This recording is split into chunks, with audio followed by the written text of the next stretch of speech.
Hello, this is Memphis Communiversity. Today I am going to be talking about accumulation free response questions, and this is going to be our overview of accumulation free response questions. So let me talk about it a little bit in general and what our purpose here is today. So accumulation free response questions are usually the first free response question that appears on your AP exam. These include rate in and rate out questions. Basically, there's going to be a real life situation where they'll give you a rate, and then you're going to be finding the rate of whatever it is, whether it's the amount or the temperature or something like that. You're also going to be taking integrals. That will be the accumulation part. And you might be taking derivatives of the rates to find whether the rate is increasing or decreasing. So these questions appear quite often on the AP exam. They are usually calculator questions, so you can use a calculator. Examples in the past have been the Janet driveway free response question, the bees free response question, the penguins one, the Camp Newton ones. I can just list them over and over again. The banana one, the escalator one, the fish in the pond one. So it is a very common free response question. And what we've done is we've created videos, difficulty 1 through 10, where we go over 10 different questions of accumulation.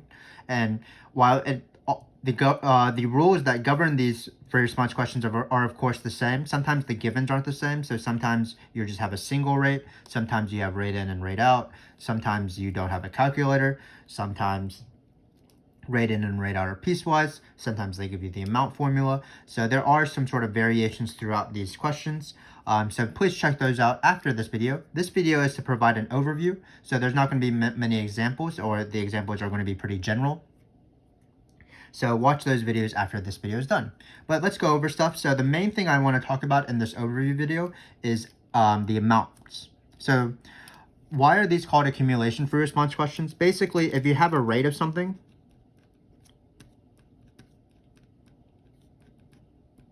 we're going to call that R of t. Then when you take the integral of a to b of R of t, what's going to result is the net change of whatever the something is.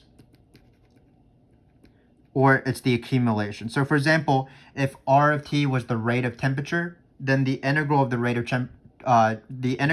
temperature would be the net change of temperature between the time interval a and b. If you're having a population where you know the rate of the population, well, the integral of a to b of the rate of the population would be the change in the population, the net change, or the accumulation of the population between time a and b. So if the integral was just 5, that means the population increased by 5 from this interval. So that's the most general form. That's why it's called accumulation free response questions, because the integral of a rate by fundamental theorem of calculus is the net change. So I'm going to talk about this in the context of rate in and rate out free response questions because they appear so often. So normal rate in, rate out questions, the given are going to be a rate in, of course. I'm going to call that I of t, because for rate in, and then we have a rate out as well. That's going to be O of t. And then we're going to have an initial amount, usually at 0, sometimes not 0, but I'm going to just assume it's 0. So this is going to be the initial amount. The most common example of this is a tank of water, where water is flowing into the tank. That's going to be represented by rate in.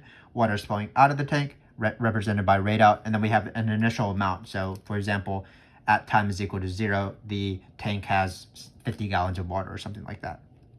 So these are our main givens in rate in, rate out for X. Sometimes there's no rate out, it's just rate in, like it's just the rate of a population or a temperature. So everything that we talk about is going to be true, except that rate out will just be 0. So let's just do it in this general given setup. So what happens is there's really two amounts that you can appear on these sort of questions. So the two questions are amount at a time, meaning find the amount of water in the tank at time is equal to 7, for example, or amount over a time period.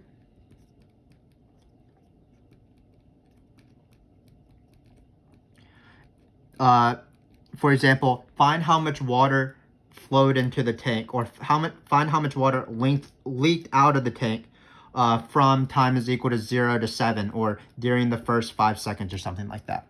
So they're both going to be integrals because integral represents the net change. But let's talk about amount over a time period. So when you do amount over a time period, usually it's only one of the integrals of either rate in or rate out. So it's either the integral of rate in or the integral of rate out, because it's like find how much water was pumped into the tank. So that's only rate in. Find how much water leaked out of the tank. That's only rate out. So it's going to be one of these two.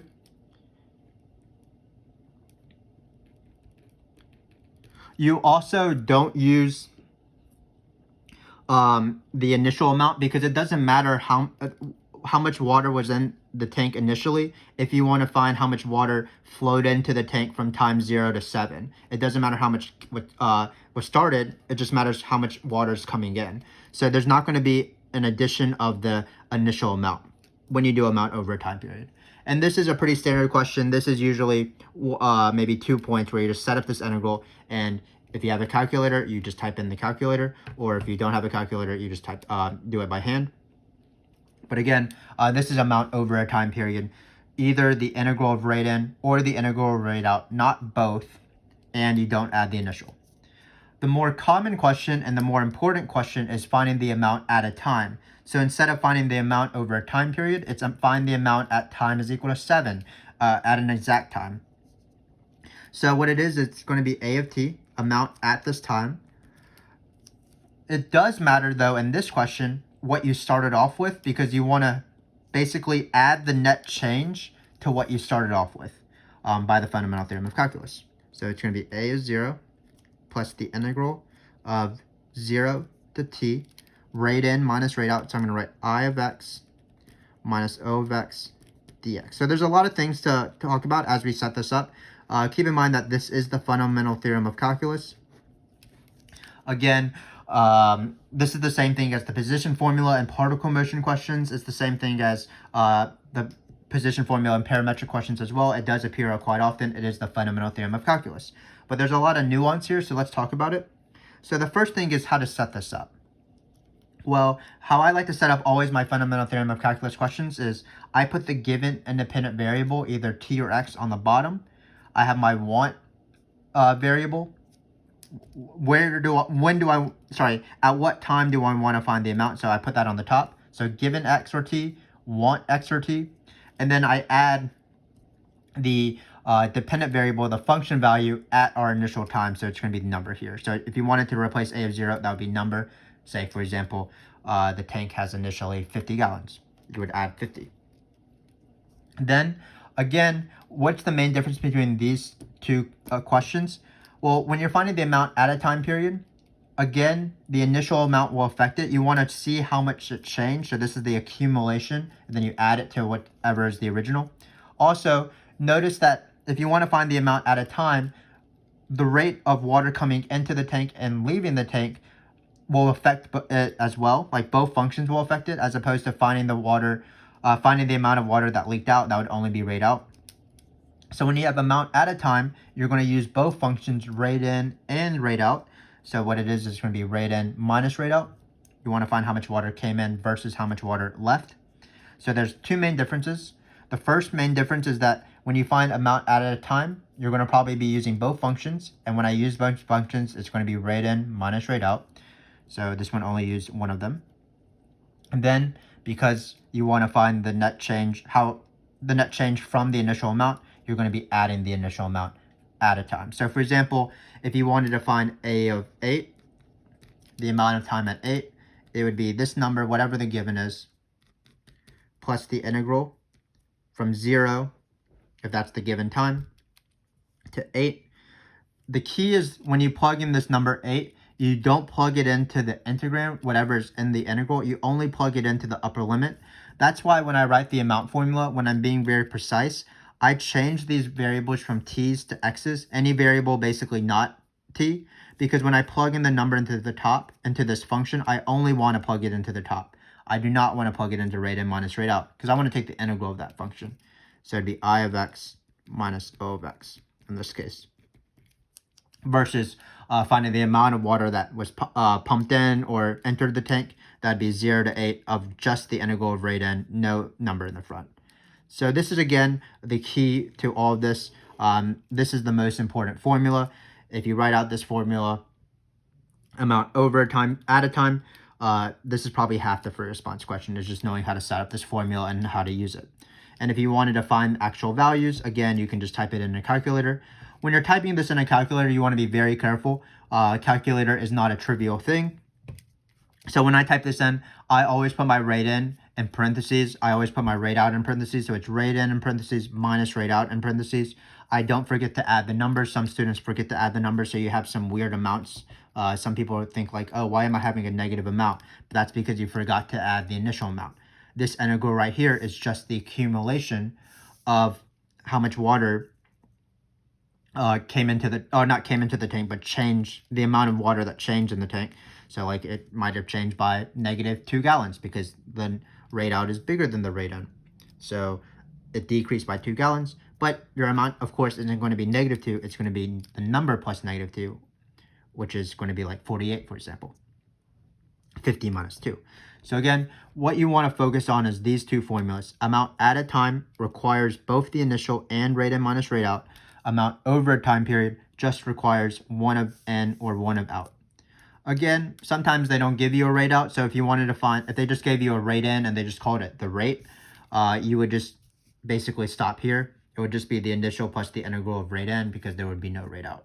Rate in would become your rate. So that is a very common question that they ask in these free response questions. Amount of something over at a time and amount over a time period.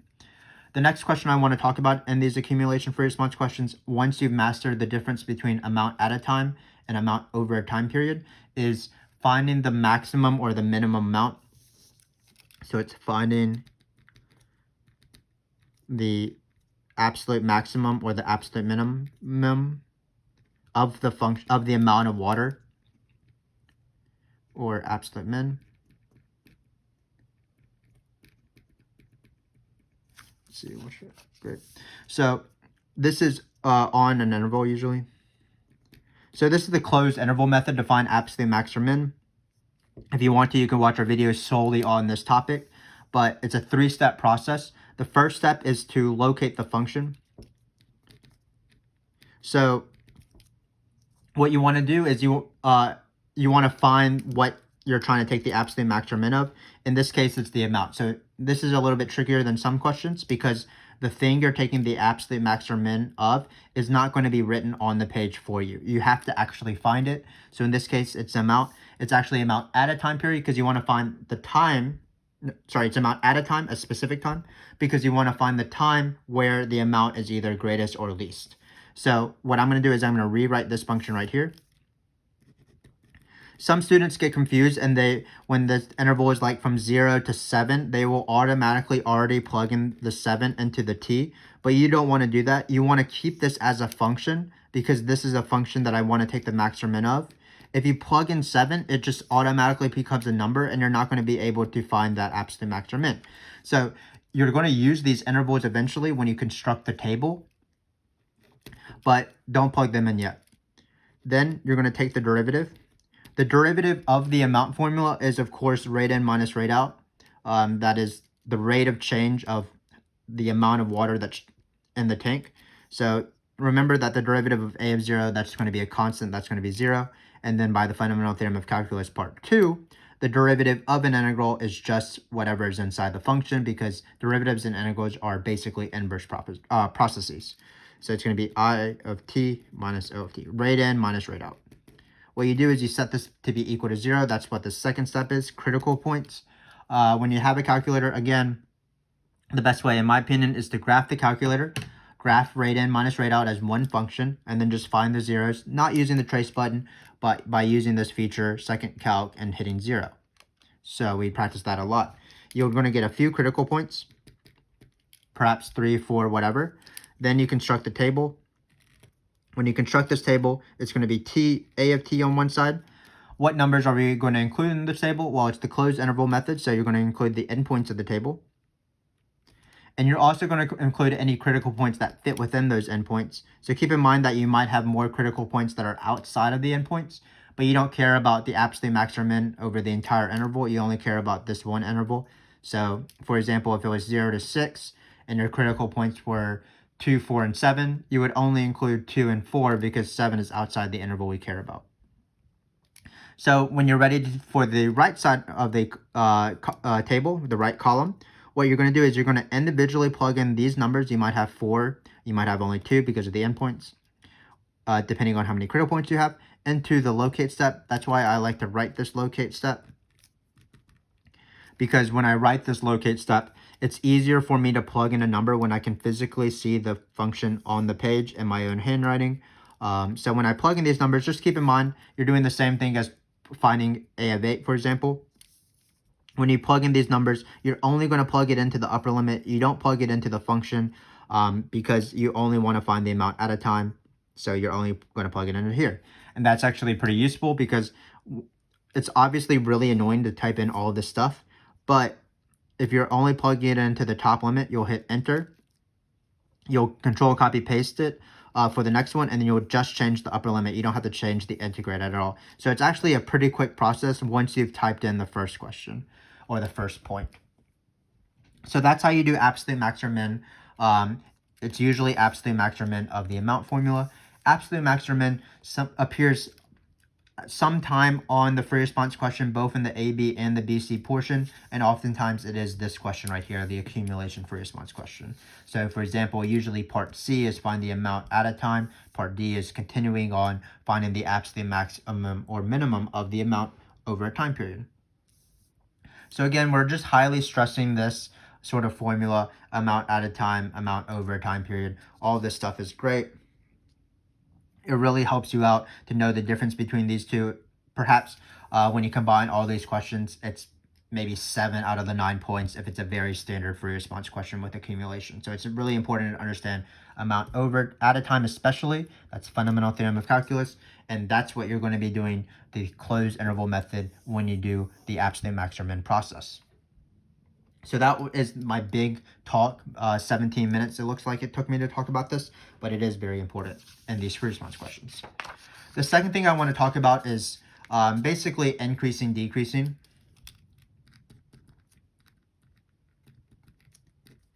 So increasing, decreasing questions, what I like to do is I like to try to change the question to be the same every single time. So for example, I'm going to be using as much as possible f is increasing when f prime is positive, f is decreasing when f prime is negative. And I'm going to be using this rule as much as possible. So when I see the word increasing or decreasing, what I'm going to try to do is I'm going to try to take the derivative of that function. I'm going to see whether it's positive or negative. So basically the variations of this is the givens. So I'm going to just try a bunch of scenarios, but notice I'll be using the same rules over and over and over again. So the first given, for example, is, let's say you're given a rate of temperature. And you want to, and we're going to call it R of t. And you want to see whether the temperature is increasing or decreasing.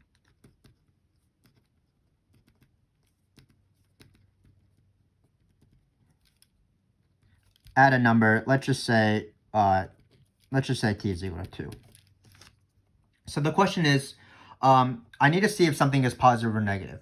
Do I see if r of 2 is positive, or do I see if r prime of 2 is positive? Well, if you can really master this concept, it shouldn't be too bad. Temperature is increasing or decreasing when temperature prime, the derivative, so we can write t prime of t is greater than 0 or less than 0. The rate of temperature at a time is given by r of t, so this is just r of t.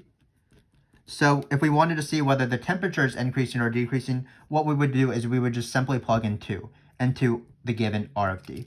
So we would see if r of 2 is greater than or less than 0.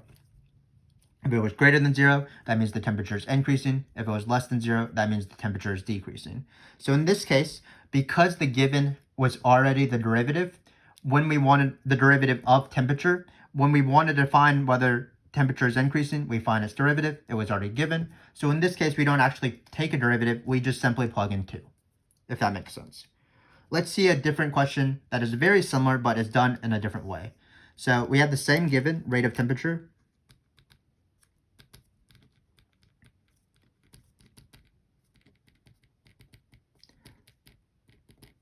Perhaps in a previous question, we showed that the temperature is either increasing or decreasing.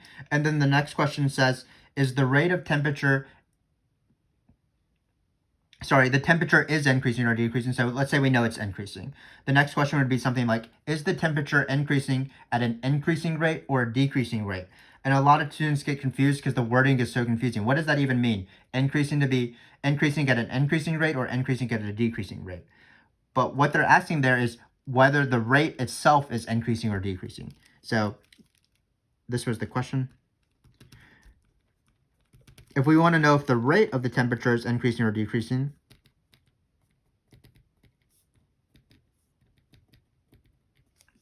whether it's an increasing rate or a decreasing rate, again, we would employ just this rule, where you need to find what we want to know is increasing or decreasing. In this case, it's the rate. In this case, r of t. Then we would take its derivative and see if it's positive or negative.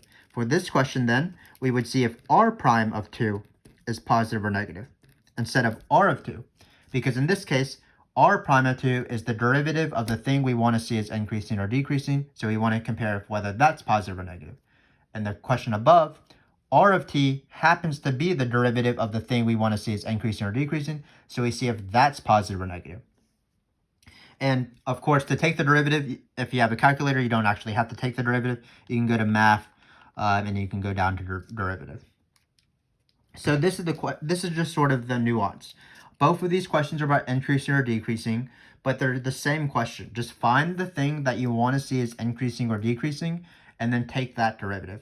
The derivative of that thing might be the rate that is provided for you, or it could be the derivative of the rate. So just keep in mind, find the thing you want to see is increasing or decreasing, take that derivative, see if that was the given, or see if you actually had to take a derivative and see if it's positive or negative. Again, this is how I do any increasing or decreasing question. Find the function, take its derivative, see if it's positive or negative. So let's see how this works in rate in, rate out questions. So again, the given is going to be a rate in and a rate out. We'll call this I of t and O of t again. So there could be two questions. The question could be, find whether the amount is increasing or decreasing.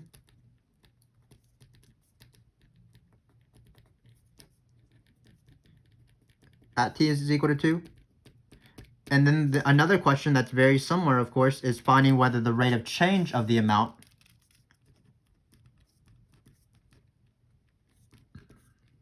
is increasing or decreasing. These are very similar questions where we employ the same strategy but on different functions. Similar to finding whether the temperature is increasing versus the rate of the temperature is increasing. So we do the same thing.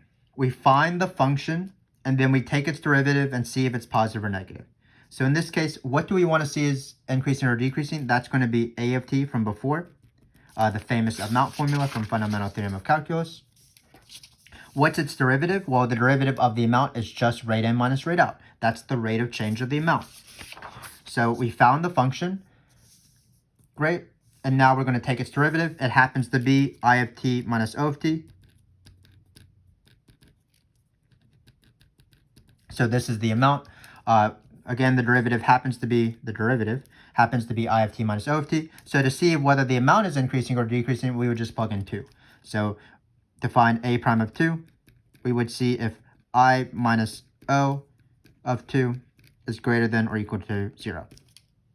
Basically, if the rate in is bigger than the rate out, then obviously the water level will be increasing. If the rate out is bigger, then the water level will decrease.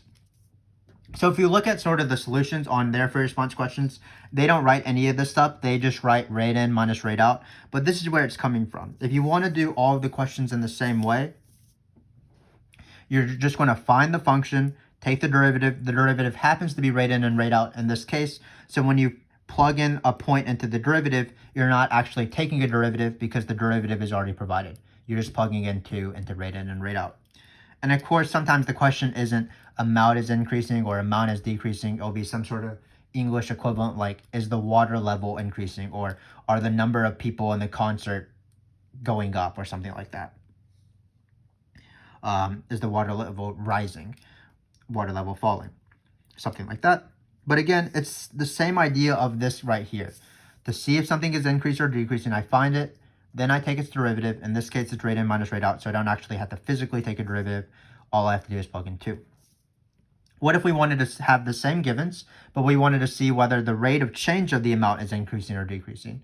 Well, first, again, we would have to find the rate of change of the amount. That's rate in minus rate out. So this is what we would want to see is increasing or decreasing. So in order to do that, we take this derivative.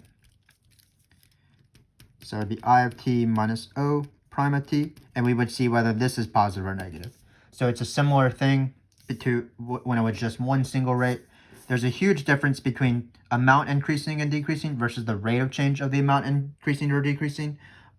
But for both questions, you just take derivatives. The derivative of the amount happens to be the givens, so you don't actually have to take a derivative. And in this case, you would have to actually take a derivative and plug in, for example, 2. So you would plug in 2 here. So increasing, decreasing questions, in my opinion, aren't too bad. They can be confusing when you ask them back to back. But if you're being careful and if you find the thing you want to see as increasing or decreasing and just take its derivative, it could be the given. It could be you're actually taking a derivative either by hand or with a calculator, then you should be good to go. So for example, if the given was the amount, which is occurs in sometimes, so you don't have to do fundamental theorem of calculus. They just say the amount of this water is just this, and you wanted to see whether the amount's increasing, you would just take the derivative. So amount increasing or decreasing, you would just take the derivative and see if it's positive or negative. Anything is increasing or decreasing when its derivative is positive or negative. So we've talked about the majority of questions that appear on these accumulation free response questions. The first questions we talked about was the difference between amount at a time versus amount over a time period. And then we talked about the absolute maximum min process. The second half was talking about increasing or decreasing. And what we did is we just found, always we find what we want to be increasing or decreasing. We take its derivative and we see if it's positive or negative. Sometimes the derivative happens to be the given, sometimes not. So there's a few other small little questions here and there. So for example, sometimes they like to ask average rate of change.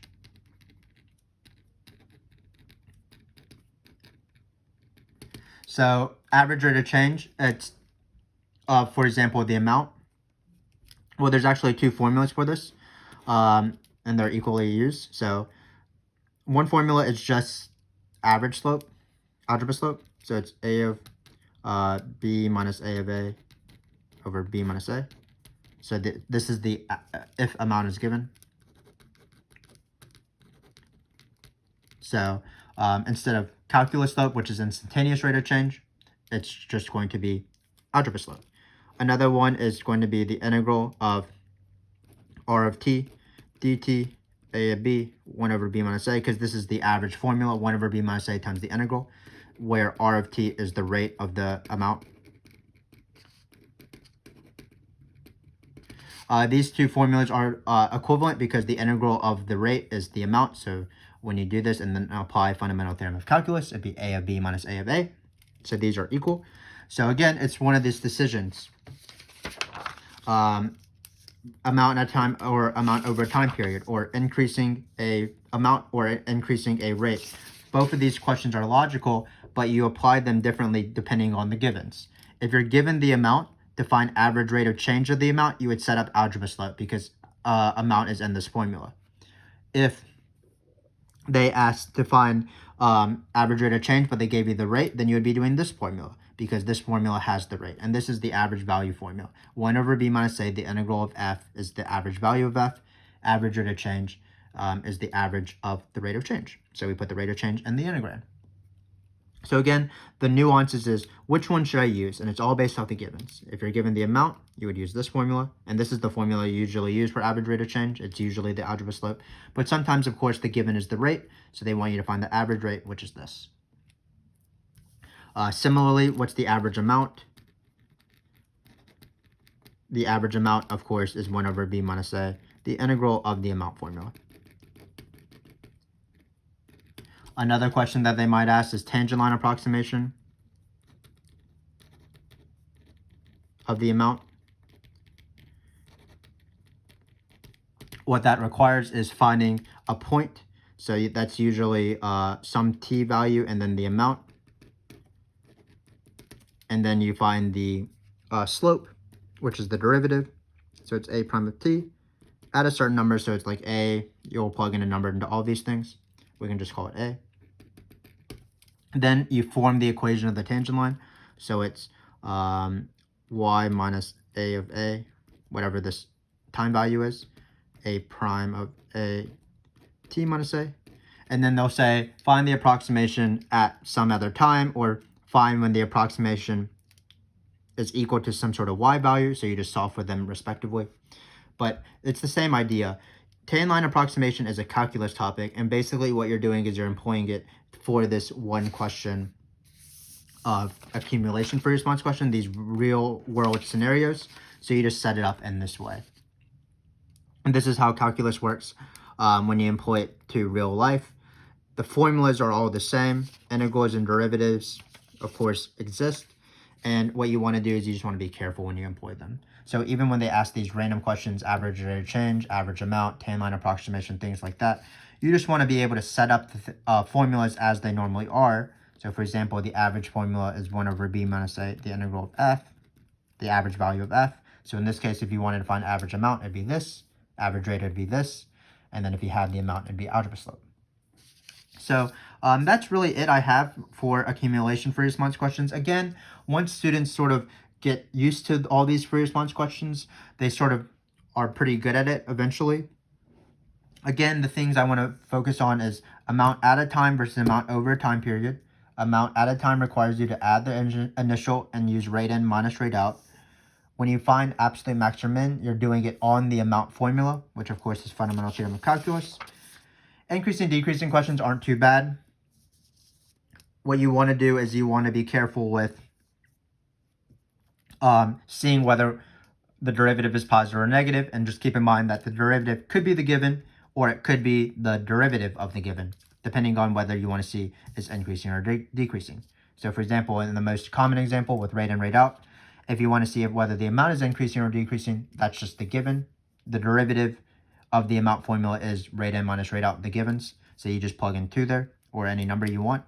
But if you want to see if the rate of change of the amount is increasing or decreasing, you would take the derivative of the rate in minus rate out and see if that's positive or negative. Same thing with these small questions like average rate of change or average amount or tangent line approximation of the amount. What you want to do is you just want to set it up according to the formula. The key one, average rate of change, there's 2 formulas where you choose the formulas depending on what's the given. Choose this for amount, choose this when you have the rate. A similar thing appears in particle motion questions, for example. The average velocity can be written as 1 over v minus a, the integral velocity, or it can be written as s of b minus s of a over b minus a. So what you want to do is you want to choose based off the givens. They're both, of course, correct. Finally, there's just small little things that you want to be aware of. You want to be aware of units. So whenever you have a rate, whether it's the average rate or the instantaneous rate, what you do is you just take your units and divide by a time period. So for example, usually the units are something like gallons, or people, if it's like people in a concert or something, or grams or whatever, tons. So that's going to be the amount. There's going to be 50 people in the concert, or there's going to be 10 cubic liters of water or something like that. And then when you want to find rates, either rate in or rate out or average rate,